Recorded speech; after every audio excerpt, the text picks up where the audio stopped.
I'm a teacher by profession, but I've been retired as a teacher for a long time. I call myself a citizen activist. I was a teacher, mostly of grade school, but I also taught some adults.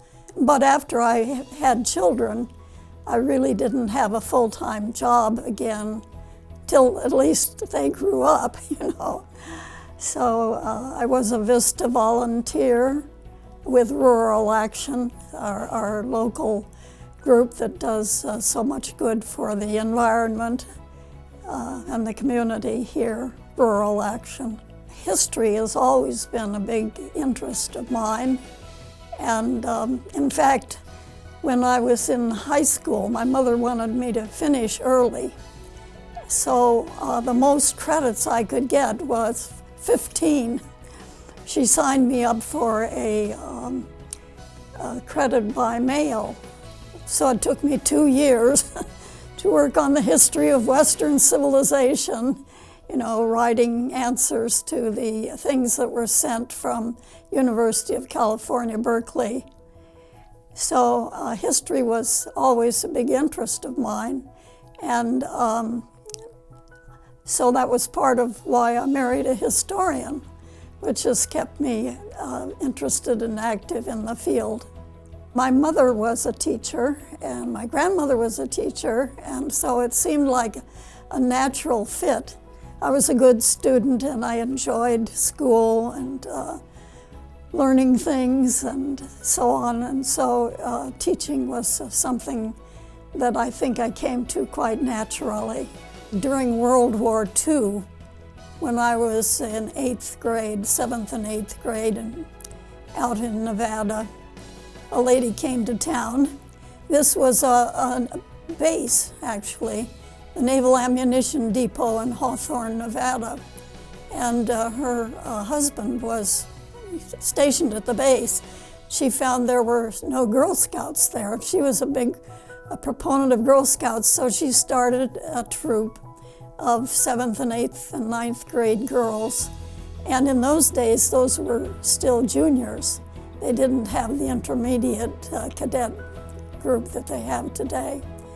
So I was a Girl Scout and have continued with that. And actually my daughter and my granddaughter have been Girl Scouts too. I could mention that at one point I did write up some information about teaching informally, which is something that I had done with Girl Scouts, for instance, and so on. And I wrote that up and sent it in, and it was published in an educational journal. So that was probably the biggest recognition I had as a teacher. My mother and aunt and so on, the whole family were singers. In fact, my grandfather was in the quartet at the University of Chicago when the University of Chicago first opened, and that was in the 1890s. So the whole family was interested in music. And like a lot of parents, you know, who weren't able to take piano lessons when they were a child, my mother made sure I had piano lessons. So, and then I sang in choral groups. When I was at Stanford University, I was in the choir there, which meant every Sunday we were there in the back in the choir loft and sing this beautiful church that they have at Stanford University, which is in Palo Alto, California.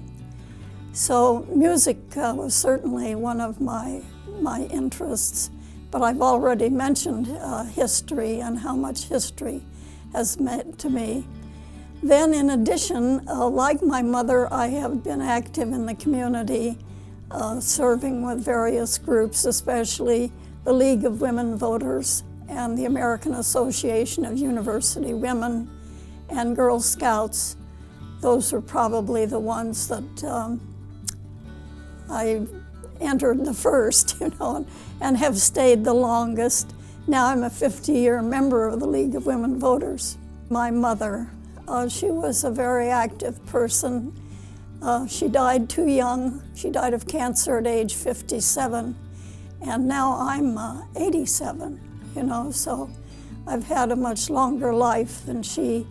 But she always did the big things, She finished the University of California, Berkeley in 1923.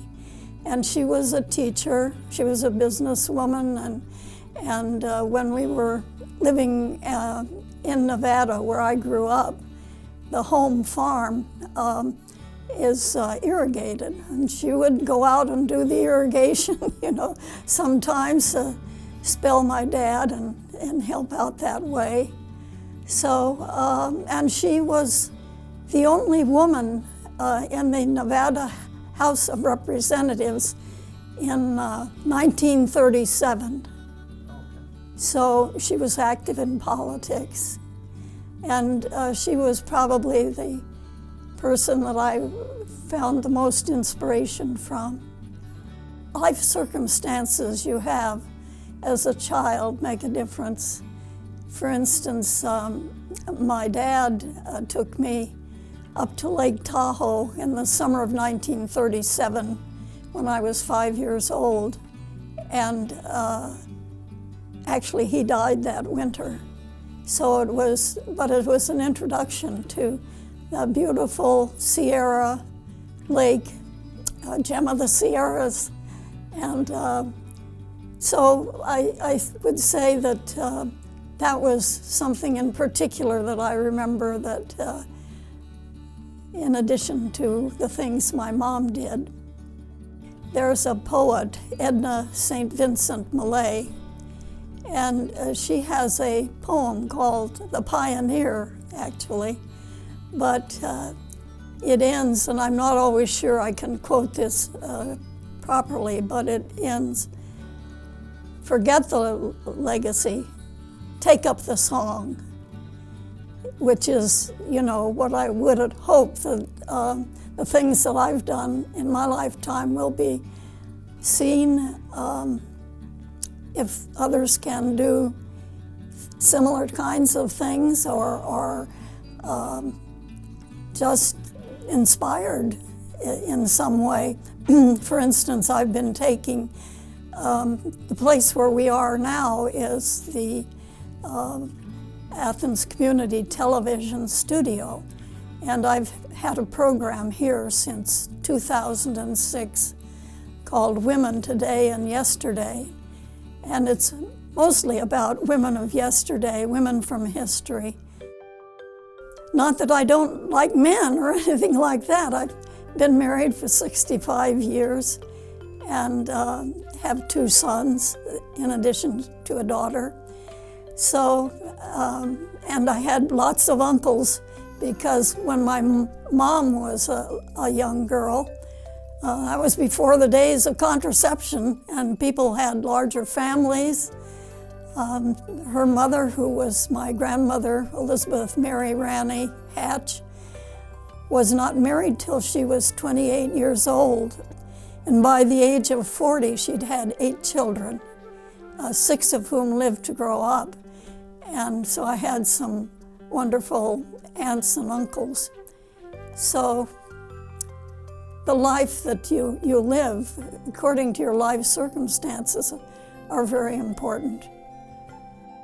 Well, if I had to summarize my life in one word, I'm afraid I'd have to use 2, and it would be citizen activist. Like I say, I've been active in various community groups and so forth over the years, and believe strongly in supporting your political party, working with your political party. And until recent years, after I passed age 80, I'm no longer called to help out on election day, because I figure if you're over 80, you probably don't want to really be there from 6:30 to 7:30.